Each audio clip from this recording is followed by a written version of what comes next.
संसाधन एवं विकास पाठ के आगे का भाग हम अब शुरू कर रहे हैं। ठीक है।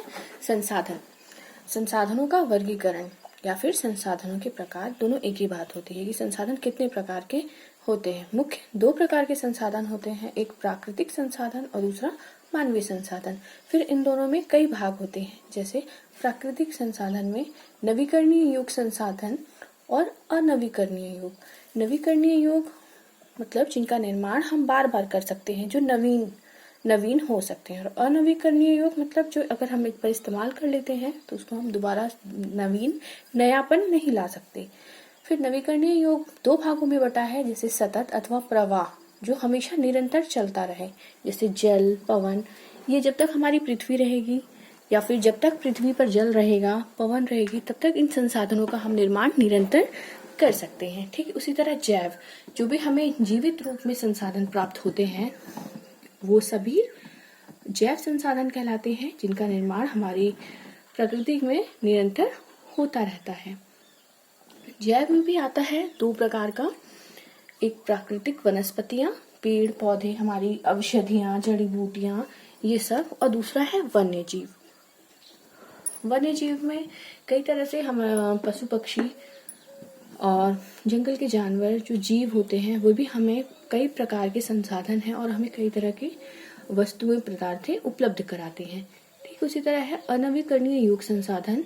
ये भी दो प्रकार के होते हैं, पुनः चक्रीय। पुनः चक्रीय का अर्थ होता है जिनका हम फिर से निर्माण कर सकते हैं, एक बार इस्तेमाल करने के बाद हम उसका फिर से दोबारा उसका इस्तेमाल कर सकते हैं, जैसे कि धातु, जैसे लोहे का अगर हम एक बार कुछ निर्माण करते हैं, जैसे उदाहरण के स्वरूप जैसे हम एक दरवाजा बनवाते हैं और वो पुराना हो जाता है, तो हम उसको गला के दोबारा उस धातु का निर्माण हम दूसरा आकार प्रकार दे सकते हैं। और अचक्रीय होता है जिसका एक बार हम इस्तेमाल कर लेते हैं तो वो खत्म हो जाता है, जैसे जीवाश्म ईंधन, मतलब कि जैसे पेट्रोल, अगर हम एक बार गाड़ी में पेट्रोल चला लेते हैं तो फिर वो खत्म हो जाता है, उसको हम दोबारा इस्तेमाल नहीं कर सकते। मानवीय संसाधन में आता है संरचनाएं एवं संस्थाएं। संरचनाएं में मुख्य रूप से आता है आपका भवन, घर, विद्यालय, अस्पताल, वे सभी संरचनाएं, पुल, सड़क, ये सब संरचनाएं हैं जो जिनका निर्माण मानव करता है। मात्रा एवं गुणवत्ता। मात्रा मतलब कि हम किसी भी अपने ज्ञान से, अपने विवेक से, हमें मनुष्य एक विवेक और एक ज्ञानी होता है, एक इंसान है पूरी पृथ्वी पे, जो किसी भी वस्तु का उसका मात्रा बढ़ा सकता है, घटा सकता है और उसको अपने अनुसार बनाने की क्षमता रखता है। उसकी गुणवत्ता वो उस तरह निर्धारित कर सकता है। तो ये पूरा था आपका संसाधन, प्राकृतिक और मानवीय संसाधन का वर्गीकरण। अब हम पढ़ेंगे संसाधनों के प्रकार। संसाधनों के प्रकार में सबसे पहले आता है उत्पत्ति के आधार पे। वे संसाधन जिनका उत्पत्ति कैसे हुई, वो उत्पन्न कैसे हुए, ये आता है। सबसे पहले आता है जैव संसाधन। जैव संसाधन वे संसाधन है जिनमें जीवन होता है, जैसे मनुष्य, हम जितने भी मनुष्य सब सांस लेते हैं, खाना खाते हैं, पेड़ पक्षी। फिर आता है वनस्पति, पेड़ पौधे, हरियाली है, उनमें जीवन है।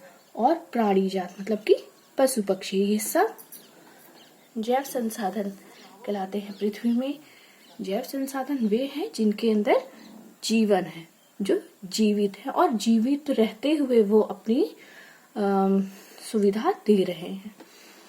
अजैव संसाधन होता है वे सभी संसाधन जो संसाधन तो है लेकिन उनमें जीवन नहीं है, वो निर्जीव है, वे निर्जीव वस्तुएं हैं, जैसे चट्टानें, धातुएं, जल, पवन, ये सब क्या है, इसमें जीवन नहीं है। चट्टानें जैसे चूना, संगमरमर, ये सब अजैव संसाधन कहलाते हैं। धातु जैसे लोहा, तांबा, इस्पात, ये सभी जैव संसाधन है।